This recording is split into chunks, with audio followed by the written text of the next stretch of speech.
السلام علیکم ورحمۃ اللہ وبرکاتہ۔ میں جہانگیر مغل اپنے پروگرام بک ریڈنگ کی کتاب مطالعہ سیرت صلی اللہ علیہ وسلم 21ویں صدی میں کی 18ویں قسط کے ساتھ حاضر ہوں۔ تحفظ جان، تحفظ مال اور تحفظ عزت، یہ سہ نکاتی فلسفہ ہر سماج، ہر معاشرہ اور ریاست کا نصب العین پہلے بھی تھا، اب بھی ہے اور اس کے مطلوبہ جدوجہد جاری رہے گی۔ یوں تو سہ نکاتی ایجنڈا تمام انبیاء کا نصب العین رہا ہے۔ خاندان و قبائل اور حکومتی افراد کی اہمیت ان نکات کے گرد گھومتی رہی ہے۔ میثاق مدینہ میں سب سے زیادہ توجہ انہی نکات پر تھی: جان لینے، ماسوائے، حالت جنگ میں اور چوری، ڈاکہ، مال ہتھیانے کے تمام طریقوں پر پابندی، ماسوائے، مال غنیمت اور ہر شخص اور اس کے افراد کنبہ، خواتین و حضرات کی آبرو کا احترام ہر صورت میں معتبر تھا۔ یہ سہ نکاتی فلسفہ مسلسل آگے بڑھتا رہا۔ مسلم حکمرانی میں جا بجا اسے مد نظر رکھنے کی جدوجہد جاری رہی، خصوصاً قانون دان یعنی حضرات فقہا نے بہت باریک بینی سے اس ضمن میں قوانین مرتب کیے۔ دلچسپ بات یہ ہے کہ غیر مسلم دنیا میں بھی ایجنڈا یہی رہا ہے۔ جب کہیں اور جہاں کہیں معاہدہ عمرانی یا ریاستی آئین تشکیل دیا گیا، بنیادی نکات ہمیشہ یہی رہے ہیں۔ یہ سہ نکاتی نصب العین کہاں تک حاصل ہو سکا، یہ سوال طویل بحث کا متقاضی ہے، جو اس تحریر میں ممکن نہ ہے۔ کہا جا سکتا ہے کہ مکمل ناکامی نہیں ہوئی ہے۔ شعور انسانی نے ان بنیادی امور پر ترقی کی ہے، احساس اجاگر ہوا ہے، لیکن طویل مسافت ابھی نظر آئی ہے۔ بہت کرنا ابھی باقی ہے۔ جان اب بھی ناحق جاتی ہے، مال اب بھی ناحق لوٹا جاتا ہے، آبرو اب بھی سرعام تاتار ہوتی ہے۔ غالباً یہ نظام فطرت کی گوناگوں ہے۔ شاید انسانی جدوجہد اور شعور کے یہ بنیادی اجزاء ہیں۔ کہا جا سکتا ہے کہ منشا خداوندی ابھی یہی ہے۔ جان اب بھی ناحق جاتی ہے، مال اب بھی ناحق لوٹا جاتا ہے، آبرو اب بھی سرعام تاتار ہوتی ہے۔ تو کیا انبیاء کی جدوجہد ناکام ہو گئی ہے؟ ختم النبیین صلی اللہ علیہ وسلم کی محنت رائے گاں گئی ہے؟ وَلَا خَوْفٌ عَلَيْهِمْ وَلَا هُمْ يَحْزَنُونَ کا نتیجہ ابھی باقی ہے۔ میثاق مدینہ کے اثرات مرتب نہیں ہو سکے ہیں، فقہا کی صحیح بیکار گئی ہے، انسان کی صدیوں کی جدوجہد نتیجہ خیز نہیں ہو سکی ہے۔ 16ویں 17ویں صدی میں یورپی جدوجہد ناکام ہو گئی ہے۔ اقوام متحدہ کا چارٹر محض کاغذ کا پرزہ رہ گیا ہے۔ خلافت یا جمہوریت کیا ناکام انداز حکمرانی ثابت ہوا ہے؟ کیا آج جمہوریت محض فریب کارانہ اقدامات کی چھڑی ہے؟ آفاقیزم کیا طاقتوروں کا نیا پر فریب نعرہ مستانہ ہے؟ نہیں، ہرگز نہیں، سب ایسا بھی نہیں ہے۔ انسانی جدوجہد ابھی باقی ہے، انبیاء کی جدوجہد ناکام نہیں ہوئی ہے۔ ختم النبیین صلی اللہ علیہ وسلم کا پیغام اور محنت ہی ہے جو 14 صدیوں بعد بھی اپنی پوری طاقت اور آب و تاب سے نمایاں اور جاری ہے۔ میثاق مدینہ سے راہ پانے والا شعور انسان عوامی شرکت اور سہ نکاتی ایجنڈا کی بنیاد پر دن بدن آگے بڑھا ہے۔ فقہا اور حکماء نے ہر عشرے، ہر صدی میں انسانیت نواز اقدامات کی مسلسل نشاندہی کی اور عمل پیرا ہونے کے طریقے بتائے اور بڑی حد تک نتیجہ خیزی کے ضامن بنے۔ انسانوں کی صدیوں پر مشتمل جدوجہد ناکام نہیں ہوئی، گو ابھی کرنے کو بہت باقی ہے، مگر جو ہو چکا ہے وہ کسی طور کم نہیں ہے۔ 14ویں 15ویں صدی عیسوی میں برپا ہونے والی جدوجہد کم از کم یورپ میں ابھی کم نہیں ہوئی۔ اقوام متحدہ کا ادارہ ہو یا موجودہ یورپی پارلیمنٹ، کم از کم یورپ کی حد تک کامیاب اقدامات ہیں۔ عالمی حقوق انسانی کا چارٹر ایک نصب العین چارٹر کے طور پر بڑی اہمیت رکھتا ہے۔ جمہوریت قطعاً ناکام نہیں ہوئی، اس وقت یہ کامیاب ترین معاہدہ ہے۔ اس میں کمی بیشی دور کیے جانے کا خود کار نظام موجود ہے۔ بے شک اس میں ابھی بہت ہونا باقی ہے، مگر یہ آنے والا آج کے انسان سے زیادہ باشعور انسان کرے گا۔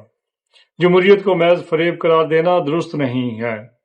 یہ جابرانہ نظام سے چھٹکارے کا کامیاب ترین حربہ ہے۔ فریب کارانہ رویے قطعی طور پر ریاستی لوگوں کے فطری رویوں کے عکس ہو سکتے ہیں، مگر یہ عوامی شعور کے ساتھ بہتر ہو جاتے ہیں۔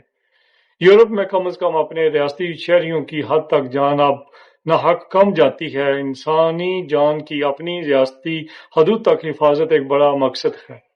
مال کو لوٹے جانے کی کم از کم ریاستی یا حکومتی سطح پر بہت کمی آئی ہے۔ البتہ معمولی پیمانے پر انفرادی چوری ڈاکے کی وارداتیں ضرور ہوتی ہیں، مگر قانون ان کا کامیابی سے پیچھا کرتا ہے۔ عزت و آبرو کا ایک معیار یورپ کے ریاستی معاہدوں میں قائم کیا گیا ہے، اس پر کامیابی سے عمل پیرا ہے۔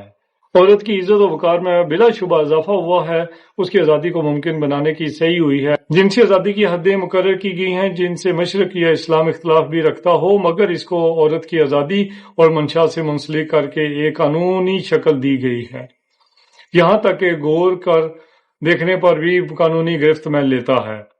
لیکن انسان ایک ایوانی جبلت کی بھی رکھتا ہے، اس سے خاندانی مسائل میں اضافہ ہوا ہے۔ خاندان دراصل معاشرے اور ریاست کی ایک اکائی اور بنیاد ہے۔ یہ اکائی کمزور ہوتی ہے، بچوں کی پرورش و تربیت والدین کے بجائے ریاست کے پاس چلی گئی ہے، جبکہ ریاست کا سارا محور مادیت ہے جس کی ضرورت مشین ہے، اور انسان کو مشین کی طرز پر استعمال کرنے کا رجحان زوروں پر ہے، جس سے اس مشین ناکارہ ہونے کے قوی امکانات ہیں۔ انسان بہرحال انسان ہے، اس کی جہاں جبلی و مادی صلاحیتیں ہیں، وہاں اس کے اندر ایک روحانی دنیا بھی آباد ہے۔ مغرب میں فی الوقت یہ عمل جاری ہے، البتہ خاندان کے بکھرنے کا حساس جنم لے رہا ہے۔ اسے بہتر کیے جانے کی جدوجہد بھی جاری ہے۔ کئی دوسرے حوالوں سے عورت کی عزت و آبرو اور اس کے مقام و مرتبہ کے حوالے سے احساس بڑھا ہے۔ یورپی معاشروں میں پروان چڑھنے والے شعور و احساس کے مقابلے میں مسلم ملکوں میں یہ سہ نکاتی ایجنڈا ایسے محسوس ہوتا ہے کہ میثاق مدینہ سے قبل والی حالت کو دوبارہ پہنچ گیا ہے۔ میثاق مدینہ سے 3 مقاصد نے آگے راہ پائی، اثرات مرتب کیے، بہت سے نتائج بھی مرتب کیے۔ ان 3 مقاصد کو یوں بیان کیا جا سکتا ہے: الف، انسان ہی کائناتی، دنیاوی، ریاستی، حکومتی، معاشرتی، خاندانی طور پر بنیادی اساس ہے اور بنیادی اہمیت کا حامل ہے۔ ب، ریاستی تشکیل اور حکومتی نظام میں عوامی شرکت و مشاورت پرامن معاشرت کے لیے لازم و ملزوم ہے۔ جیم، ریاستی و حکومتی مقاصد یا معاہدہ عمرانی کا بنیادی نصب العین اس ریاست کے اندر مقیم ہر شہری کا بلا کسی امتیاز، مذہب، رنگ و نسل و زبان اور علاقہ آپس کی جان، مال اور آبرو کے تحفظ کو یقینی بنانا ہے۔ بس بدقسمتی سے مسلم ممالک میں میثاق مدینہ سے سفر کرنے والے یہ تینوں مقاصد اور اوصاف ناپید ہیں۔ مسلم ممالک میں انسان کی جان بہت ارزاں ہے، انسان کی اہمیت نہیں، جان، مال اور آبرو کے تحفظ کا شعور ہے، نہ قانون اور نہ اس پر عمل پیرا ہونے کی کوئی امنگ ہی باقی ہے۔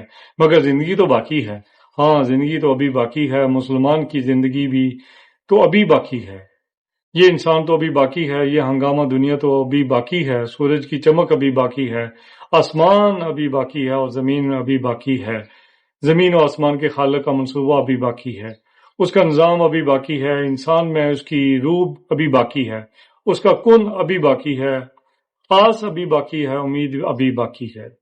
تو اسے پیمانہ امروز و فرداں سے ناپ، جاویداں پہم دواں، ہر دم جواں ہے زندگی، زندگی کی قوت پنہاں کو کر دے آشکار، تا یہ چنگاری فروغ جاویداں پیدا کرے۔